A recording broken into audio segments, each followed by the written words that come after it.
Baik, Tribuners, kita ke berita hukum dan kriminal. Gantikan Watimena yang terjerat narkoba, Halimun Saulatu resmi jadi anggota DPRD Maluku.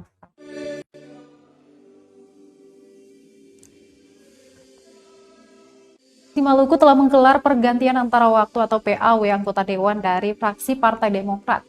Anggota DPRD Maluku yang dilantik Halimun Saulatu menggantikan Welem Watimena yang terjerat narkoba. Pengambilan sumpah janji PAW anggota DPRD didampingi langsung Ketua DPRD Provinsi Maluku, Luki Watimuri. Ketua DPRD Provinsi Maluku, Luki Watimuri berharap anggota yang baru dilantik bisa segera menyesuaikan diri, terutama dalam memahami tugas dan fungsi sebagai anggota dewan.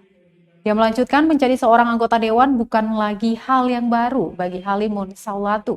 Sementara itu, Saulatu mengungkapkan bahwa hal pertama yang dia akan lakukan adalah beradaptasi. Sebaik-baiknya dan seadil-adilnya.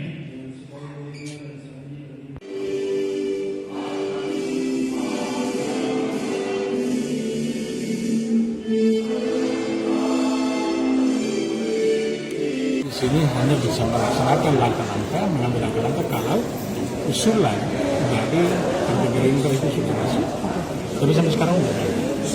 Sehingga kami pulangkan kembali ke Partai Gerindra untuk bisa berproses dengan baik, bagaimana menyelesaikan masalah hukum yang bisa sementara dilakukan oleh Pak Rufus Pers, sehingga kekurangan satu anggota ini bisa kita mengisinya. Karena bagaimanapun juga dengan kurangnya satu anggota, Partai Gerindra secara khusus rugi dan di Partai mengalami kerugian karena ada satu komisi yang mengalami kekurangan satu anggota. Dan jelaskan untuk DPRD ini kan kebetulan bukan barang baru, karena puji Tuhan alhamdulillah kita mantan DPRD Kabupaten 2 periode. Mungkin yang paling mungkin yang kita lakukan pertama adalah menyesuaikan dulu apa-apa yang merupakan tugas dan tanggung jawab kita terhadap tugas untuk pengembangan rakyat di DPRD Provinsi Maluku.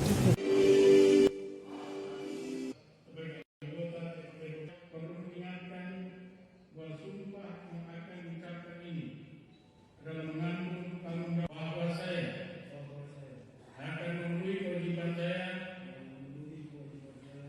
sebagai anggota Dewan Perwakilan Rakyat Daerah. Terima kasih sudah nonton. Jangan lupa like, subscribe, dan share ya.